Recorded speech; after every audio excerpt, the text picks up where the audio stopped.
अस्सलाम वालेकुम एवरीवन। आज हम वीक 13 का लेक्चर नंबर 12 करेंगे। इस लेक्चर के कंटेंट्स जो हैं वो नंबर ऑफ बुक्स से लिए गए हैं। एक तो आपकी टेक्स्ट बुक से लिए गए हैं, ओपनहाइम की बुक से लिए गए हैं और मित्रा की बुक से लिए गए हैं। इसके अलावा कुछ इंटरनेट से भी मैंने चीज़ें देखी हैं, लेकिन मैंने उन सारी चीज़ों को एक जगह कंसोलिडेट किया हुआ है। अगर आप चाहते हैं तो आप ये बुक्स पढ़ सकते हैं, अगर उनको पढ़े बगैर भी you should be able to understand everything. लेकिन just for the reference I am letting you know. Announcement assignment के बारे में आपको ऑलरेडी बताया था मैंने लास्ट लेक्चर में भी, और इसके अलावा टेक होम मिड टर्म का भी तस्करा किया था।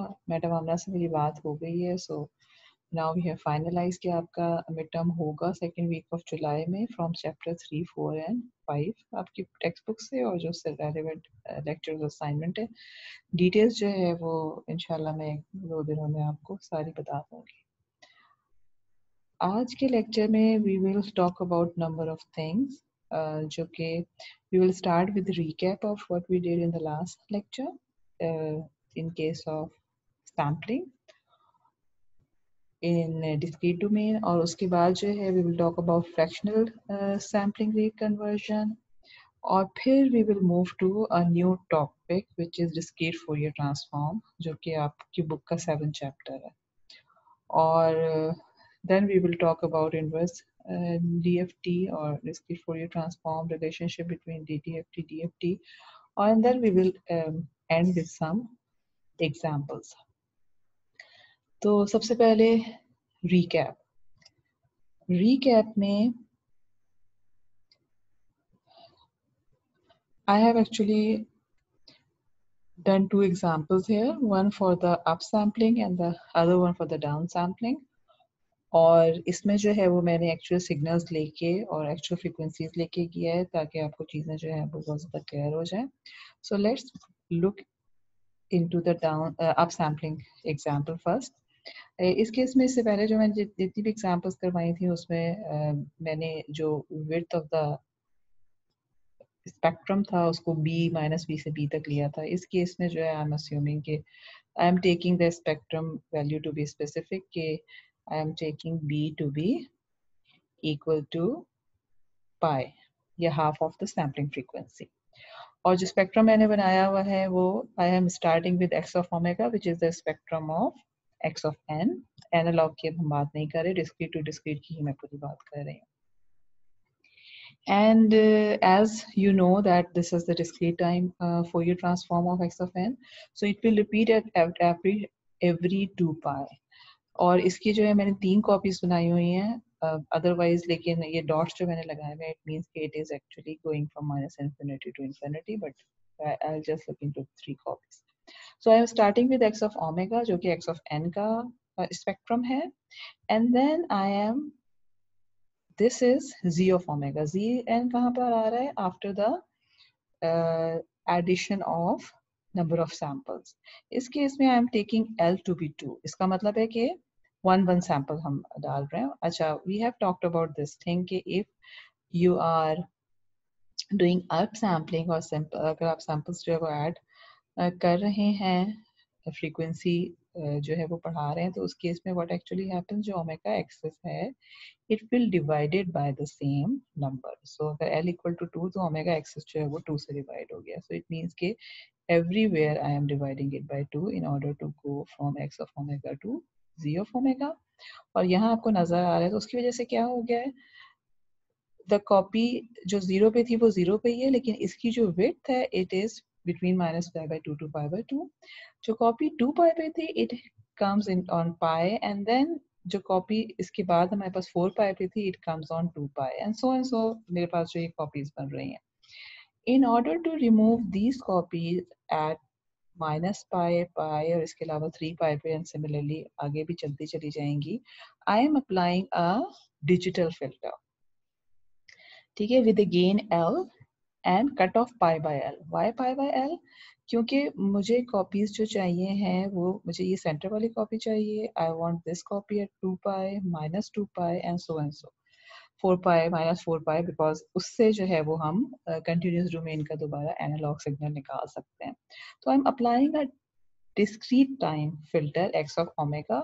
और हमने लास्ट टाइम भी डिस्कस किया था एल हम क्यों यहाँ पे लगा रहे हैं, because we want the gain to be 1 over t prime, and t prime is the new sampling time which is t by l. तो अभी तक जो है वो 1 by t आ रहा था, तो मैं l से मल्टीप्लाई करूंगी तो this become 1 by t prime. So anyway discrete time filter है, तो इसका मतलब है कि इसकी कॉपी एक 0 पे होगी, 2 pi minus 2 pi and so and so. तो जब हम इसको अप्लाई करेंगे, इसको मल्टीप्लाई करेंगे h ऑफ ओमेगा को z ऑफ ओमेगा से, तो आउटपुट जो y ऑफ n है इसका स्पेक्ट्रम मेरे पास ये आ जाएगा, which is spectrum of x of omega. But अब ये देखिए सेंटर कॉपी. अब यहाँ पे जब हम देखते हैं we are concern with the centre copy. अक्सर जो है वो मैं सेंटर कॉपी आपको बना के भी दूंगी, लेकिन यहाँ से आपको अंदाजा होना चाहिए कि this is actually discrete time frequency.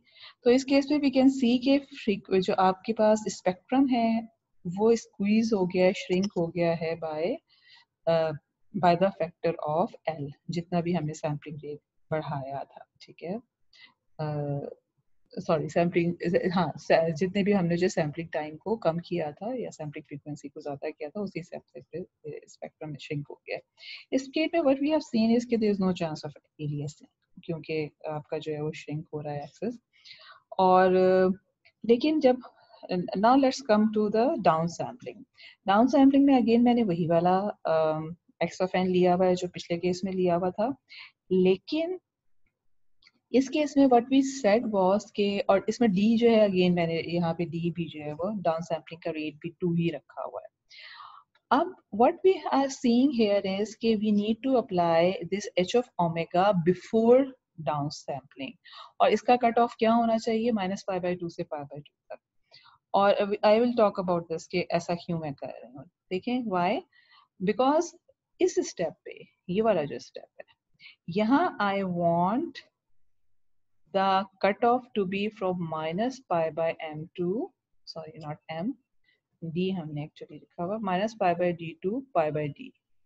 Because जब हम डाउन सैंपल करते हैं, ये वाला जो स्टेप है, तो इस केस में स्पेक्ट्रम कितना स्प्रेड हो रहा होता है, बाय डी से मल्टीप्लाई होता है. So I want to keep it between minus pi to pi in the final copy, because अगर उसके beyond होगा, अगर ये फर्ज करें कि ये यहाँ तक जा रहा होता, तो aliasing हो जाता. ठीक है, so in order to avoid aliasing, हम यहाँ हमेशा स्पेक्ट्रम को जो है माइनस पाई बाई डी से पाई बाई डी तक confine कर देते हैं before up doing the down sampling. So this is something very important. इस केस में गेन मैंने 1 इसलिए रखा हुआ है कि by default जो फॉर्मूला है, अब देखें what will be the t prime here, t prime will be equal to d times t.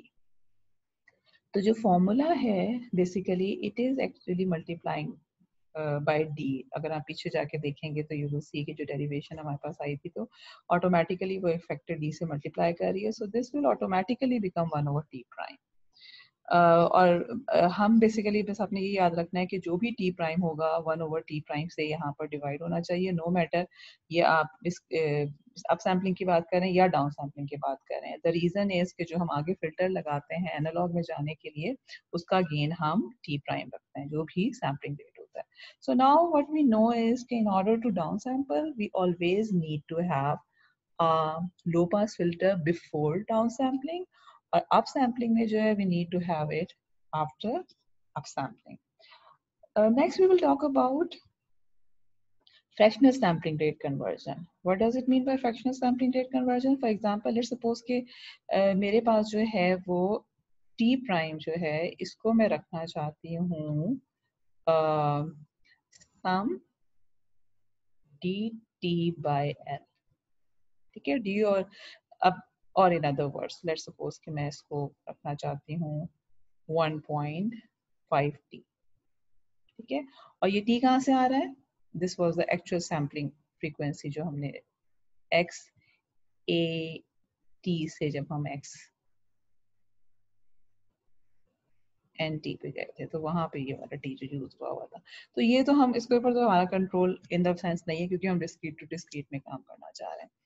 But we know कि डी और एल हमने जो अभी भी बात की है, both of them we know के इंटीजर्स होते हैं, लेकिन अगर नॉन इंटीजर है तो इसको मैं किस तरह लिख सकती हूँ, this will be equal to 15/10 और ये 3/2 टी के इक्वल हो जाएगा। इसका मतलब है कि now both the operations will be involve, D decimation by 3 and interpolation by 2 which is, तो यहाँ पे जो है ये फिगर नजर आ रही है जो मैंने बनाई हुई है। अब हमेशा हम पहले इंटरपोलेशन करते हैं, बाद में डेसिमेशन करते हैं। और अब आप देखें कि जिस तरह अब हो क्या रहा है, इसका मतलब है कि आपके पास जो सिग्नल है, सैंपल सिग्नल, वो पहले इंटरपोलेशन के ब्लॉक में जा रहा है जो मैंने ग्रीन से इनक्लोज किया हुआ है, और जब तक वो इंटरपोलेशन में जब जा रहा है तो सैम्पलिंग रेट इस तरह से चेंज हो गया है। जो इसका आउटपुट है, this is going into decimation block, और डेसिमेशन ब्लॉक में गुजरने के बाद फाइनल सैम्पलिंग रेट ये हो गया, ये पूरा डेसिमेशन का प्रोसेस हो रहा है।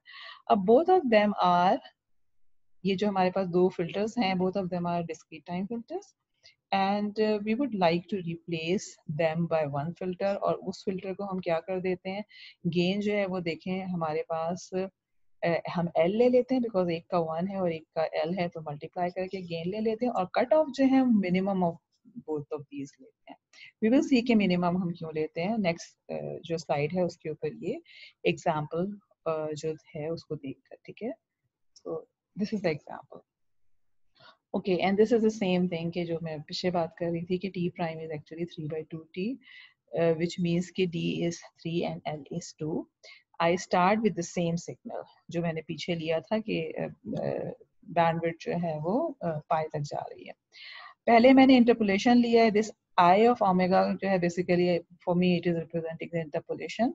अब मैं पूरा प्रोसेस आपको करके नहीं दिखा रही, I am just talking about the end के output of the interpolation block, which means के मैं कहाँ की बात कर रही हूँ, I am just talking about this, ठीक है। यानी वी आर जस्ट अस्यूमिंग कि ये सांप से गुजर चुका है, तो सबसे गुजरने के बाद वी नो कि क्या फर्क पड़ रहा होता है, सॉरी, इंटरपोलेशन के ब्लॉक पे कि 0, 2π, -2π हर जगह आपके पास जो है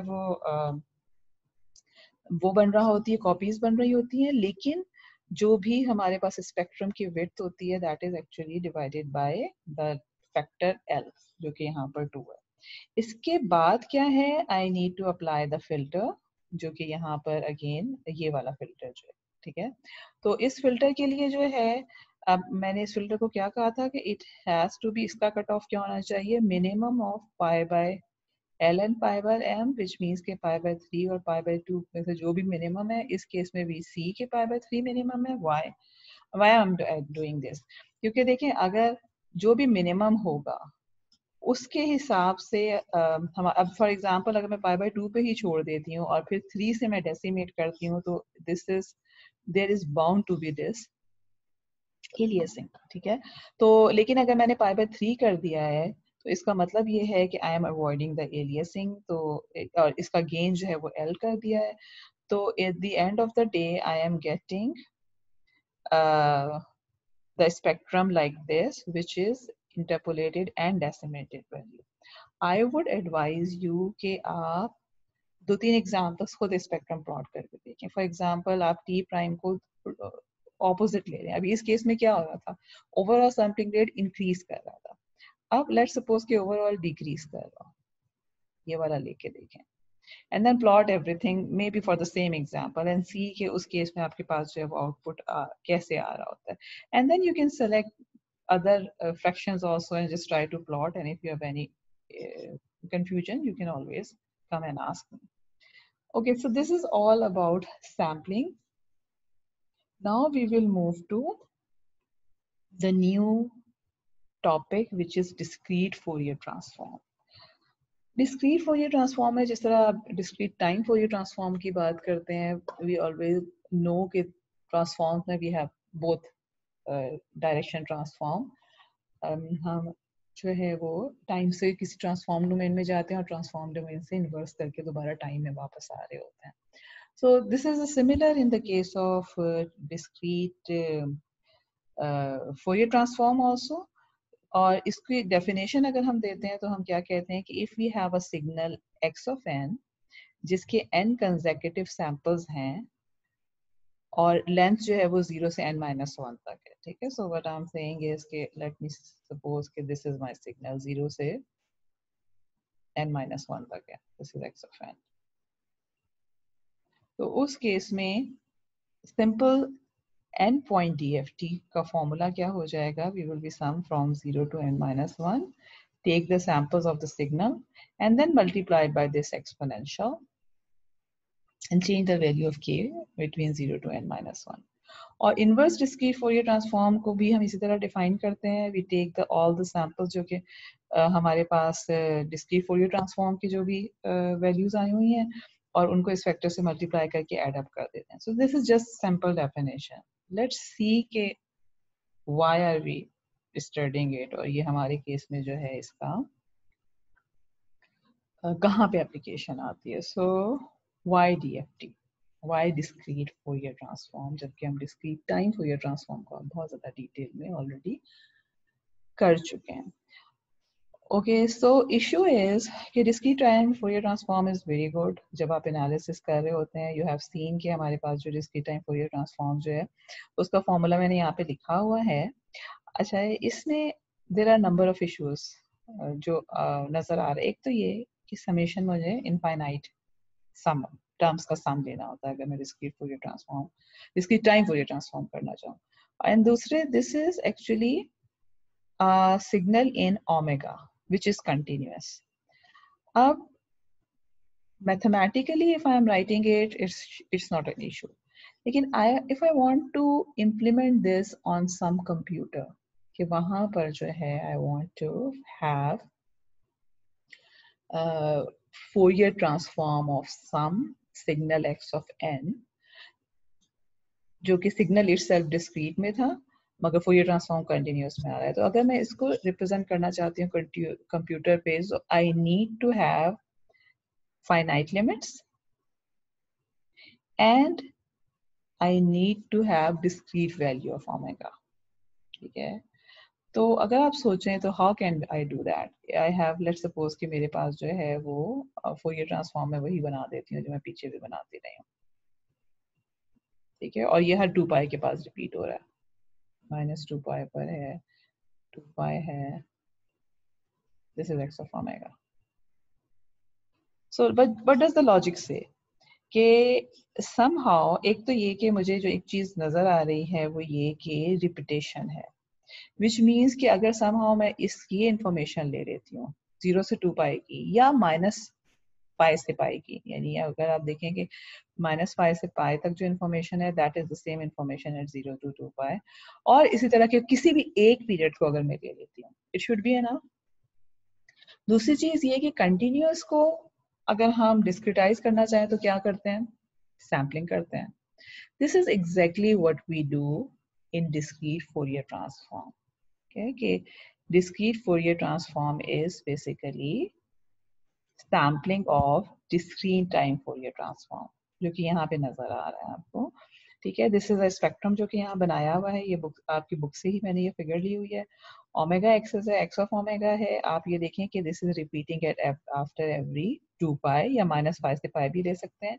just for the sake of convenience हम हमेशा 0 से 2 पाई के दरमियान लेते हैं, एंड व्हाट वी डू, हम 0 से 2 पाई के दरमियान सैम्पलिंग कर देते हैं, ठीक है। So we define discrete Fourier transform is frequency domain, spectrum को सैंपल कर रहे हैं, ठीक है। और सैंपल कहाँ कर रहे हैं, आफ्टर एवरी इंटरवल। आपका ये जो है इसको आपकी बुक में के डेल्टा ओमेगा से लिखा हुआ है, कुछ भी कह सकते हैं इसको, बट द थिंग इज कि हम इक्वी डिस्टेंस सैंपल्स ले रहे हैं जिस तरह हमने टाइम डोमेन में की थी सिग्नल की, एग्जैक्टली द सेम आइडिया मगर इन फोरियर डोमेन। इशू क्या है, टाइम डोमेन का सिग्नल जो हमारे पास था दैट वाज नॉट, जो हमने सैम्पलिंग के लिए यूज किया था वो हमने पीरियोडिक सिग्नल नहीं लिया हुआ था। यहाँ जो हमारे पास एक्स ऑफ ओमेगा है by default it is periodic, ठीक है। We don't have control on it, by construction it is periodic. इसका क्या मतलब है कि जब हमारे पास सैंपल्स आते हैं from -infinity to infinity, what I am doing is X of omega के सैंपल्स ले रही हूँ at every 2 pi k by n, where n is the number of samples. Okay, what is n? N is number of samples in one time period. ठीक है, this is actually important. N point DFT का मतलब है कि 0 से 2 पाई के दरमियान में एन सैंपल्स ले रही हूँ. और अगर माइनस इन्फिनिटी से इन्फिनिटी तक ले रही हूँ तो इसका मतलब है कि ये सैंपल्स रिपीट होते जा रहे हैं हर 2 पाई के इंटरवल में. Now the important thing is कि अगर वी नो के प्रैक्टिकल पर्पसेस के लिए अगर मैं सिर्फ इन n-1 सैंपल्स के साथ ही काम कर लूँ तो इट शुड बी इनफ, यानी क्योंकि एक पीरियड ही इनफ हो जाता है बिकॉज बाकी तो रिपीटेशन है ना. But I do have samples from minus infinity to infinity because x of omega is from minus infinity to infinity.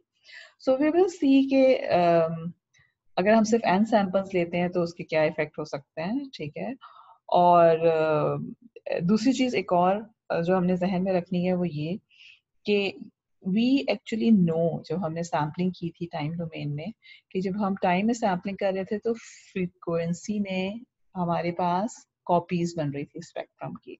सो अगर हम फ्रीक्वेंसी में सैम्पलिंग करते हैं तो वी शुड एक्चुअली एक्सपेक्ट के टाइम में मे बी रेप्लिकेशन हो रही होगी, but actually from here we don't know कैसा हो रहा है कि नहीं हो रहा.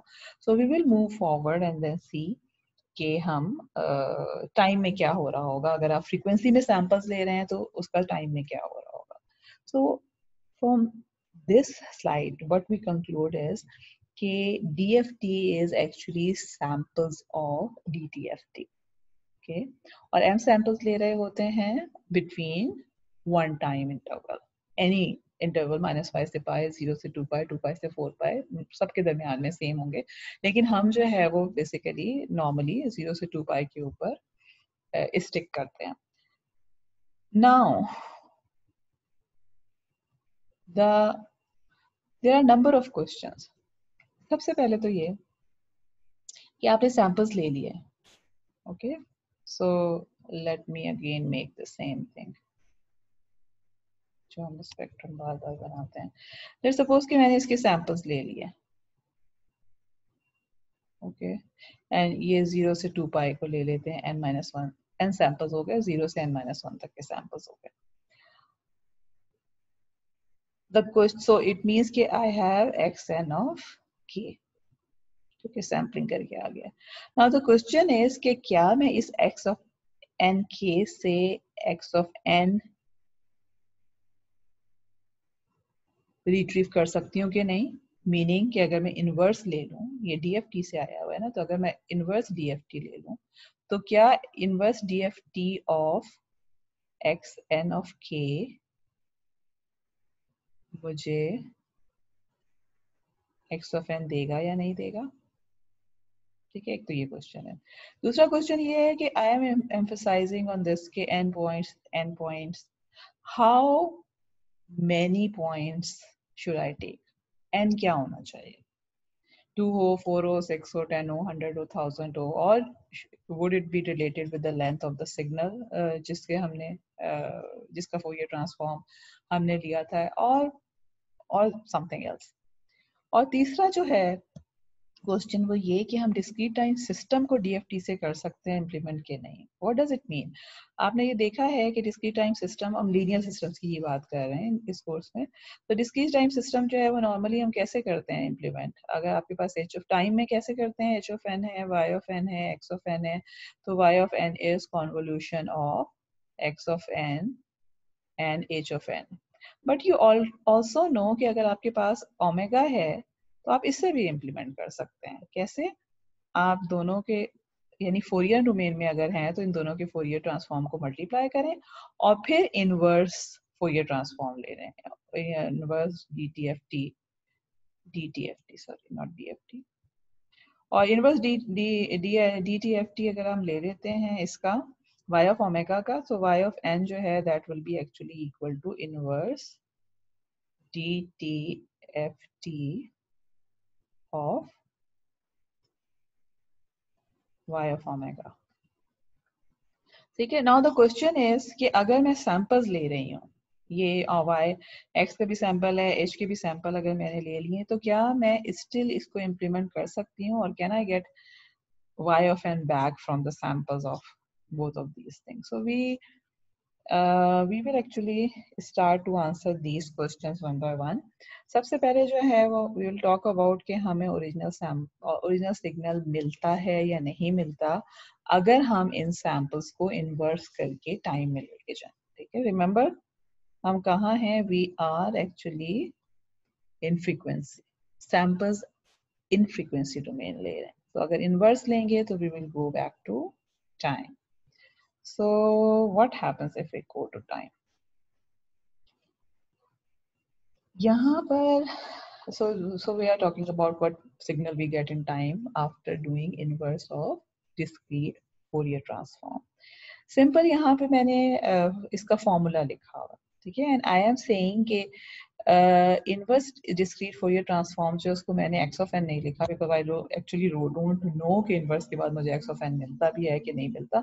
आई एम जस्ट सेइंग कि वाई ऑफ एन मुझे मिल रहा है जो मैंने एक्स के डीएफटी.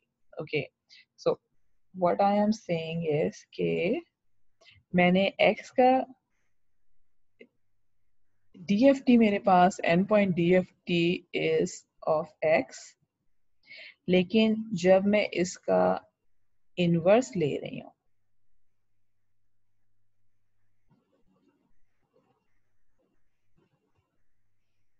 तो the signal that I am getting, I am calling it y of n. तो इसमें I am just applying the formula on the sample of DFT. जो फॉर्मूला आपको पीछे किसी स्लाइड पे जो है वो मैंने शो भी किया था, सिंपल जो formula inverse discrete Fourier transform का फॉर्मूला है. And then I am actually deriving the whole thing here. अब इस केस में जो है देखें, फर्स्ट स्टेप तो जस्ट फॉर्मूला है. सेकेंड स्टेप में what I am doing, I am actually placing the value of x k. X k of n हमारे पास क्या था? xk of n is actually this. okay, xk का formula क्या है? xn 0 से n minus 1 this thing. लेकिन because I am talking about a discrete Fourier transform of the whole x of omega, which means के minus infinity से infinity तक sample है, तो मैं जो इसका जो इक्वेशन ले रही हूँ that is from minus infinity to infinity. Actually I am taking this equation, this one, okay, because this is actual DFT, samples from minus infinity to infinity. For practical purposes we take from 0 to n minus 1, लेकिन वो हम आगे जाके देखेंगे. For the time being we are just taking the whole formula, and then in the next step I am just rearranging the summations. m मैंने बाहर निकाल लिया summation, and then I have this summation inside, जहां पर exponential में I have 2 pi k m minus n over n है. अब यहाँ से मुझे नजर आ रहा है, मतलब we don't actually know or need to do anything, लेकिन ये हम पहले भी कर चुके हैं, और अगर नहीं भी किया हुआ तो यहाँ से मुझे नजर आ रहा है कि जो एक्सपोनेंशियल है ये m minus n जो मैंने लिखा हुआ है, if my m is equal to n plus n or it is equal to n plus 2n or it is equal to n minus 2n or similarly any integer multiple of n जो है वो add हो रहा है इसके साथ, then what will happen? m minus n क्या बन जाएगा? ये m minus n क्या हो जाएगा? It will become n plus minus 2n plus minus 3n and so and so. With और इसका मतलब है कि ये denominator से cancel out हो जाएंगे n's, and I will have e raised to the power 2 pi k e raised to power j 2 pi k multiplied by some integer, which means के मेरे पास exponential होगा which is इसकी power जो है वो multiple of 2 pi है. So we know कि exponential में अगर आपके पास 2j पाई का कोई भी मल्टीपल है, कोई भी इंटीजर के साथ अगर मल्टीप्लाई हो रहा है, लेट्स सपोज कि सम इंटीजर k है, तो दिस इज इक्वल टू 1, और when this condition is not true, ठीक है, one for the case when m is let's suppose कि n plus n के मल्टीपल के बराबर नहीं है बल्कि m is some other number, तो उस केस में this thing will come out to be 0, और वो 0 क्यों हो जाता है? बिकॉज ऑफ द रीजन कि ये साइन को साइन है और वो एड अप जब हो रहे होते हैं एक टाइम पीरियड पे तो वो 0 दे रहे होते हैं, और इसको हमने पीछे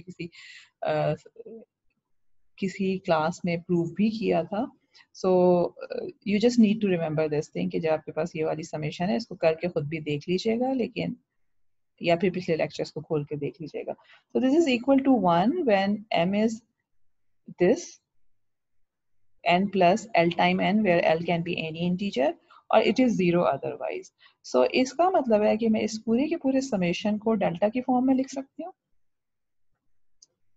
because what I know is कि okay, so इसका मतलब है कि this actually is delta of m minus n plus ln. Why? Because it is 1 only at these values, otherwise it is 0. So I can replace this whole summation by this delta. And we know that अगर आप किसी भी signal को delta से multiply करते हैं तो we get the value of that signal at the position of delta. So I am getting x m plus ln summation के साथ. What is this telling me? Let me just open this. Okay. So ये वाली जो summation है मेरे पास, मैं यहाँ से लिखना शुरू करती हूँ. Let me have n from minus infinity to infinity x of m plus ln, and l can be any integer. तो मुझे दो तीन copies. Let's just write about for l equal to 0 and plus minus 1. ठीक है, centre की बिल्कुल जो चीज है.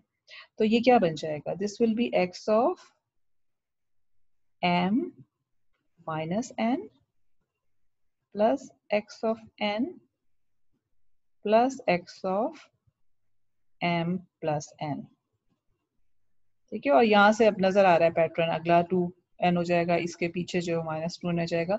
या in other words, I am when I'm taking the inverse discrete Fourier transform of these n point DFT, I am getting copies of x of n. Okay, ये actually this should be n, not n.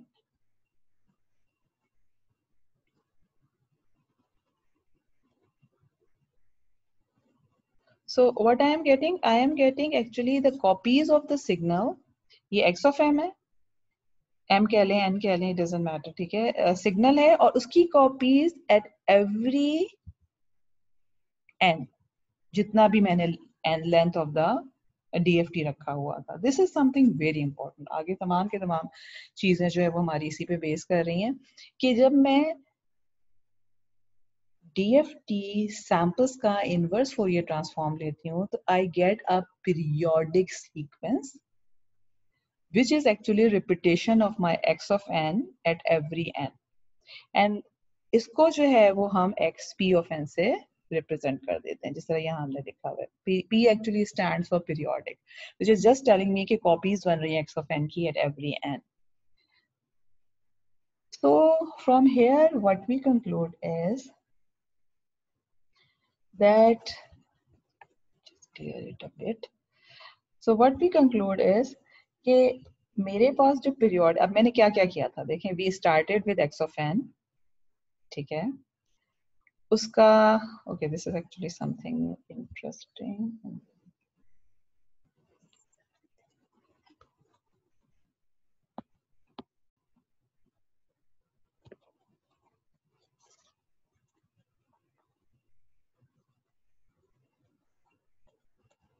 So I had x of n, मैंने x of n से start किया था, x of N से हम गए x of omega पे, वहां से हमने क्या किया, सैंपल्स लिए, x k of x N of के, एन सैंपल्स लिए,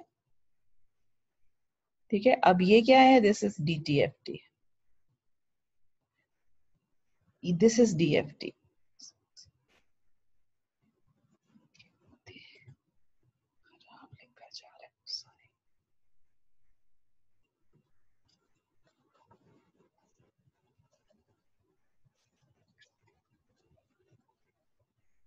Okay, let me write it here again.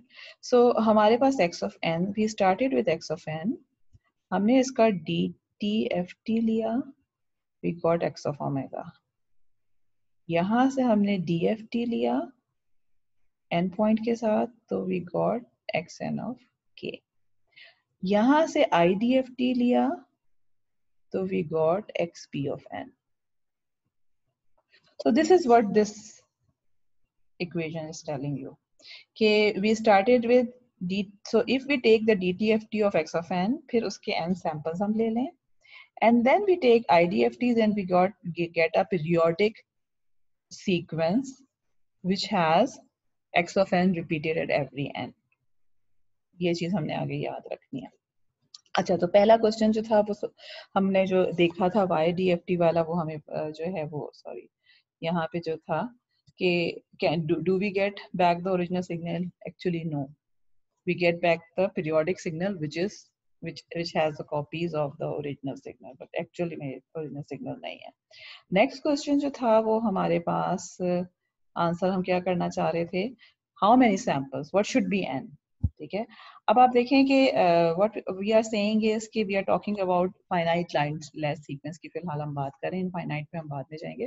So it means कि जो हमारे पास x ऑफ n है, x of n has some length, and let's suppose कि x of n की length l है, और जो हम DFT ले रहे हैं उसको हम n ले रहे हैं, capital N. Now the question is कि what should be this n? Should it be equal to length of x of l? Should it be less than x of l? Or should it be greater than length of x of l? वो करने के लिए we will do some examples now. तो पहली example पे हम जाते हैं। अब इसमें जो है this is an interesting example. उसमें हम क्या कह रहे हैं कि लेट्स सपोज कि we have x of n जो है हमारे पास है वो है 0 1 2 3 4 एंड 5।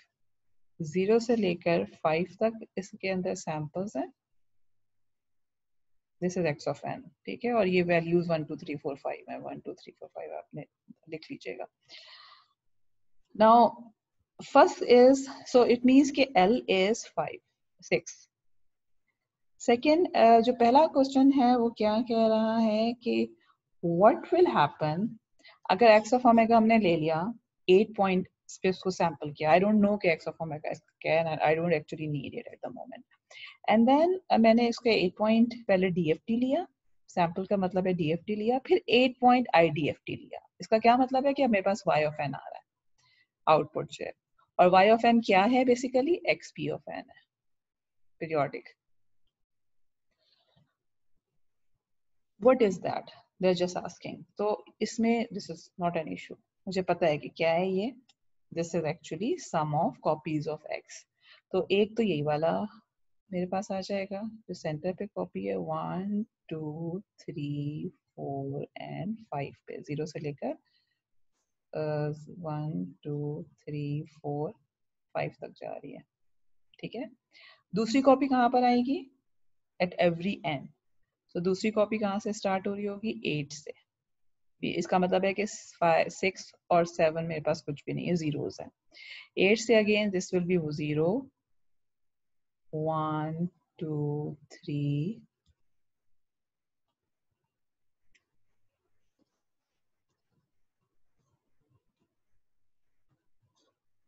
4 5 0 1 2 3 4 5, और आगे जो है वो आपके पास 6 सैंपल आ जाएंगे, 1 2 3 हाँ 6 सैंपल आ गए। एंड सिमिलरली दूसरी कॉपी कहाँ पर होगी, -8 पे भी होगी, क्योंकि l प्लस -1 सबके लिए है, ऑल वैल्यूज ऑफ l के लिए। सो 1 2 3 4 5 6 7 8 का मतलब है कि -8 से कहाँ तक जा रही है, -7 -6 -5, मैंने सही किया है, दिस इज 0, -8 -7 -6 -5 -4 -3 तक जाएगी बेसिकली, और बेसिक ये वाला नहीं होगा सैंपल, ये नहीं होगा, ठीक है। इट विल गो टिल -3 और -2 और -1 के ऊपर जो है वो 0 हो जाएंगे मेरे पास, और फिर 0 से जो वैल्यूज रिपीट हो रही हैं। In this case you can see कि अगर मैं 0 से n-1 तक को ले लेती हूँ, दिस इज इम्पॉर्टेंट, अगर मैं 0 से n-1 सैंपल्स ले लेती हूँ xp ऑफ n के, then this is actually x of n। दो चीजें इंपॉर्टेंट हैं, एक तो ये कि इस केस में मेरे पास n जो था वो 8 था, so it was greater than l, और अगर ये सिचुएशन है तो मेरे पास x of n is actually xp of n between 0 से n-1।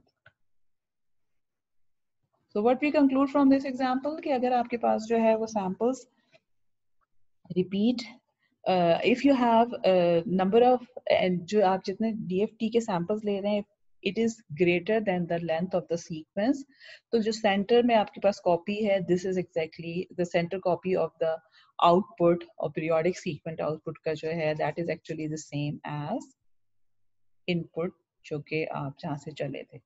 Now let's talk about the other case, जब हमारे पास n is less than l, ठीक है, सेकंड पे आते हैं अब हम। तो इस केस में हमारे पास क्या है, l is still 6 and n is 4 now। अब इस केस में देखें कॉपीज कहाँ कहाँ बन रही होंगी, दिस इज मेरे पास 0 है, ठीक है, पहला जो है ये, अब आपके पास देखें xp क्या आ जाएगा, xp ऑफ n सेंटर, दो कॉपीज, मैं उसी कॉपीज की बात करती हूँ जो हमने, x ऑफ n आएगी centre copy plus x of n plus 4 and x of n-4, ठीक है, एक कॉपी 4 पे, एक कॉपी -4 पे, ये एक 0 पे मैंने बनाई है, so this will be 0 1 2 3 4 5, ठीक है। दूसरी कॉपी, अच्छा देखें, this is actually something important, 4 5, दूसरी copy let me make it on other axis, जाके ज्यादा चीजें clear, this is x of n, x of n minus n will be 4 पे होगा, x of n -4 हो जाएगा, तो 4 से स्टार्ट होगा, so this will be equal to, this is 0 1 2 3 and so यहाँ पे जाएगा। दूसरा, अगर मैं x of n plus 4 करती हूँ, which is -4 से स्टार्ट होगा, तो उसकी वजह से क्या हो जाएगा आपके पास, you will be getting -4 पे 0, then -3 -2 -1, अब ये 0 के ऊपर 4 आएगा, सॉरी यहाँ है 0, 0 के ऊपर 4 आएगा और 1 के ऊपर 5 आ जाएगा।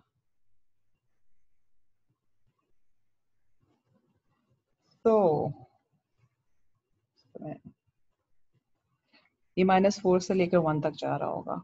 सो what we can see from here, जब मैं इनको ऐड अप करती हूँ तो मेरे पास, अब देखें 0 पे क्या आ जाएगा, ये 0 था और यहाँ पे 4 था, तो 0 पे क्या आ जाएगा, 0 + 4 4 आ जाएगा, late me make it on this, यहाँ 4 आएगा, और 1 पे क्या आ जाएगा, 1 पे आ जाएगा दिस 1 + 5, ये 6 बन जाएगा, ठीक है। सो मेरे पास जो y ऑफ 0 है, this is actually equal to 4, y of 1 जो है, this is actually equal to 6, y of 2, अब 2 पे देखें आपकी कोई चीज ऐड नहीं हो रही, यहाँ से तो 0 ही आ रहा है, तो 2 जो है that will be the same as जो हमारे पास वैल्यू पहले थी which was what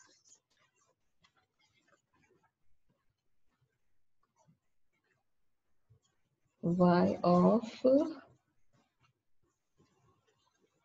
2 बेसिकली हमारे पास आ जाएगा 2 and y of 3 is 3 and then y of 4 is again 4, y of 5 is 6. अब हो क्या रहा है देखिए, अब टाइम पीरियड क्या था 0 से 3 तक जा रहा था, इसके बाद रिपीटेशन स्टार्ट हो जाएगी, एन के बाद तो रिपीटेशन होनी ही होनी है, तो इसलिए मुझे 4 6 2 3 दोबारा नजर आएंगे, लेकिन ये तो गड़बड़ हो गई। What is actually happening here is कि बेसिकली एलियसिंग हो रही है।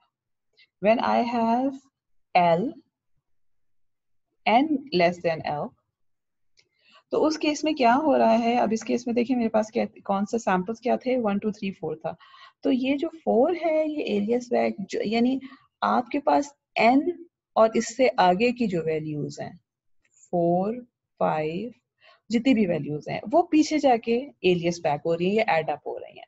तो 4 के ऊपर n इक्वल टू 4 के ऊपर हमारे पास जो है n because it is going from 0 to 3, जो 4 की वैल्यू है वो एलियस बैक हो रही है 0 पे, जो 5 की वैल्यू है वो एलियस बैक हो रही है 1 के ऊपर, और इस वजह से जो है मुझे वो 0 पे जो है वो 0 + 4 एक्चुअली मिल रहा है, और यहाँ पे दिस इज एक्चुअली 5 + 1 1 एक्चुअल जो था और 5 एलियस बैक होके आ रहा है।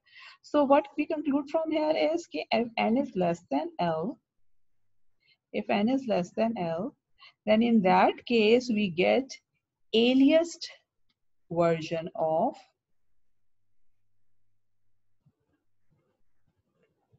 x of n। ये लिखना मुश्किल है, so let me just go to the next slide, यहाँ मैंने लिखा हुआ है।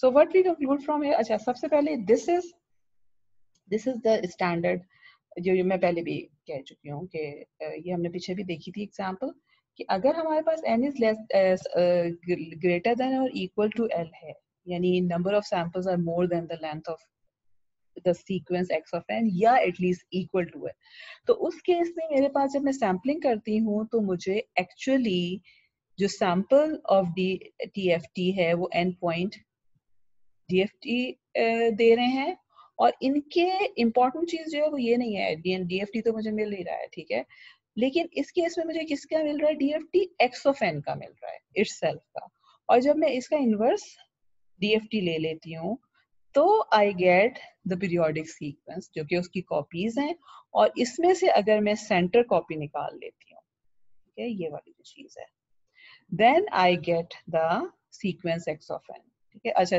this is actually, let me just go step by step, तो ये जो पहले दो पॉइंट्स हैं these are just telling me कि अगर तो मेरे पास enough number n is enough means कि less than greater than or equal to l, then in that case my sequence जो भी मेरे पास सैम्पलिंग है that is actually the DFT of endpoint DFT of x of n हमें मिलता है, और उससे हमें जो सीक्वेंस मिल रहा होता है xp of n that is inverse DFT लेने से मिल रहा होता है, ठीक है। और so what we are saying is कि sampling DTFT at equidistant points is equivalent to taking endpoint DTFT of periodic sequence, यानी हम अगर सैम्पल कर रहे हैं DTFT को तो हम x of n का नहीं ले रहे हैं, हम xp of n के बेसिकली DFT ले रहे हैं, ठीक है, मगर it doesn't matter because we know कि if this condition is true तो हम उस xp of n से x of n को निकाल सकते हैं, एक्सट्रैक्ट कर सकते हैं just by taking the sample between 0 to n minus 1. However, अगर हमारे पास n less than l हो जाता है तो उस केस में we cannot do that, ठीक है। इस केस में जो we have seen के alias आ जाता है, so what we are saying कि हमारे पास जो NDFT points होंगे इस केस में वो alias signals के ऊपर lie करेंगे, not on the actual signal x of n. This is important, and let me stop this lecture here.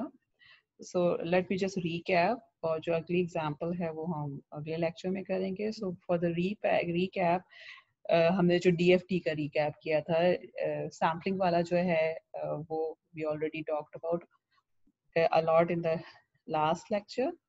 So here I'm just recapping the new concept कि DFT जो है, these are the samples of DTFT, equal distance samples हम ले रहे हैं, and यहाँ से if we take the inverse of those samples, we get the periodic copies of X of n, provided number of samples जो हमने लिए थे in the first place that they were greater than length or equal to the length of the sequence. Otherwise aliasing हो रही होती है in time, because of the reason कि periodicity होती है time में, तो aliasing हो रही होती है. Okay, so we will stop here now, and then I will come back with the third lecture.